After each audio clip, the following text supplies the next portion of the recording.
સવાલ એ નથી કે સરકારી બાબુઓ શું કામ કરે છે, પણ સવાલ એ છે કે જો એક અધિકારી ધારે તો આખી સિસ્ટમ સુધારી શકે તો પછી બાકીના અધિકારીઓ ક્યાં પાતાળમાં ઊંઘી રહ્યા છે. હું વાત કરી રહી છું ચોટીલાના નાયબ કલેક્ટર અને સબ ડિવિઝનલ મેજિસ્ટ્રેટ એચટી મકવાણાની.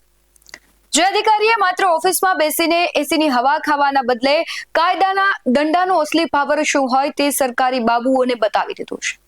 ખનન માફિયા ઉપર સપાટું બોલાવ્યા બાદ હવે આ જાબાજ અધિકારી સીધા પોલીસ સ્ટેશનના ચોપડા ફંફોડવા મેદાને ઉતરી પડ્યા છે. શા માટે તેઓ પોલીસ સ્ટેશન પહોંચ્યા, શું કાર્યવાહી કરી, તેના વિશે જ આ અહેવાલમાં વાત કરવી છે. નમસ્કાર, ગુજરાત BS9 TV ન્યૂઝમાં આપની સાથે હું છું ભગવતી વિશાવડિયા. વાત એમ છે કે 3 જૂન 2026 રોજ ચોટીલા સબ ડિવિઝનલ હેઠળના મુણી પોલીસ સ્ટેશનમાં અચાનક જ નાયબ કલેક્ટર એચટી મકવાણા પોતાની ટીમ સાથે ત્રાટક્યા હતા. સામાન્ય રીતે પોલીસ સ્ટેશનનું નામ સાંભળીને લોકોના પરસેવા છૂટી જાય, પણ કાયદાના રક્ષકે પોલીસ સ્ટેશનના એક ટેબલ ફંફોડી નાખ્યા. વર્ષ 1988ના ગૃહ વિભાગ અને મહેસૂલ તપાસણી કમિશનરના પરિપત્રનો હવાલો આપીને તેમણે એસડીએમ પાવર શું હોય તેની પ્રતીતિ કરાવી દીધી. તપાસ એવી નહોતી કે ચા પાણી પીધા ચાલ્યા ગયા, પરંતુ નાયબ કલેક્ટરે પોલીસ સ્ટેશનના દરેક ટેબલે જઈને કામગીરી ચેક કરી હતી. ગુનેગારોને રાખવાના લોકઅપ ની ચકાસણી કરી, સાથે જ પોલીસ સ્ટેશનના જે હથિયારો રાખવાના આર્મ્સ રૂમ હોય ત્યાં જઈને પણ રબર બુલેટ, ઇન્સાસ કાર્ટીસ, ટીયર, સ્મોલ સેલ અને સ્ટન ગ્રેનેડ અને ચીલી ગ્રેનેડની લાઈવ ગણતરી પણ કરી હતી. હાજર રજિસ્ટરથી લઈને સ્ટેશન ડાયરી, મુદ્દામાલ રજિસ્ટર, હિસ્ટ્રી શીટર અને વારંવાર ગુનો આચરતા એસઓમોના રજિસ્ટરો સહિત કુલ 17 જેટલા રજિસ્ટરો એક જ દિવસમાં તપાસીને પોલીસ ઇન્સ્પેક્ટર મૂડીને જરૂરી કડક સૂચનાઓ આપી હતી. આને કહેવાય કાયદાનું શાસન અને આને કહેવાય સાચો લોકસેવક. પણ અહીં જનતાના મનમાં એક બહુ મોટો સવાલ ઉભો થાય છે. જો ચોટીલાના નાયબ કલેક્ટર એચટી મકવાણા આટલી સરાહનીય અને કડક કામગીરી કરી શકતા હોય તો ગુજરાતના બાકીના તાલુકા અને જિલ્લાના અધિકારીઓ કેમ આવી તપાસ નથી કરી શકતા? શું બાકીના એસી કેબિનોમાં બેઠેલા સાહેબોને આવી તપાસ કરતા શરમ આવે છે, કે પછી ખિસ્સા ગરમ રાખવાની આદતે કાયદાની આંખે પાટા બાંધી દીધા છે?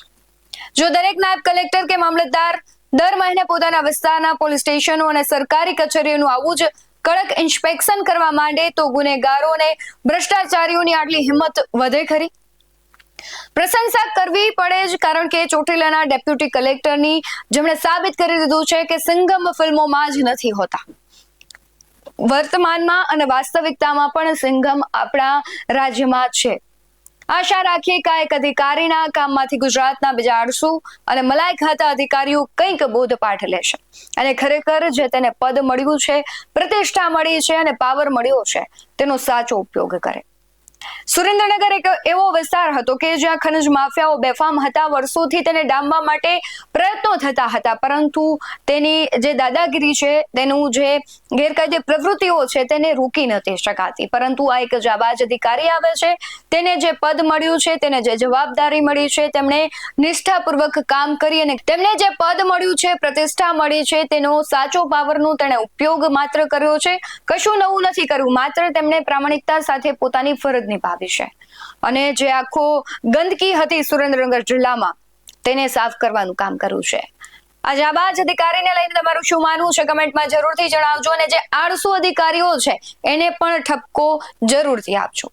બાકી આવા જ વધુ અહેવાલો સાથે ફરી મળતા રહીશું. તમે અમારી YouTube ચેનલને સબસ્ક્રાઇબ કરવાનું, અમને Facebook અને Instagram પર ફોલો કરવાનું ભૂલશો નહીં. બાકી નવી અપડેટ્સ મેળવવા માટે આપ જોતા રહો BS9 TV ન્યૂઝ. નમસ્કાર.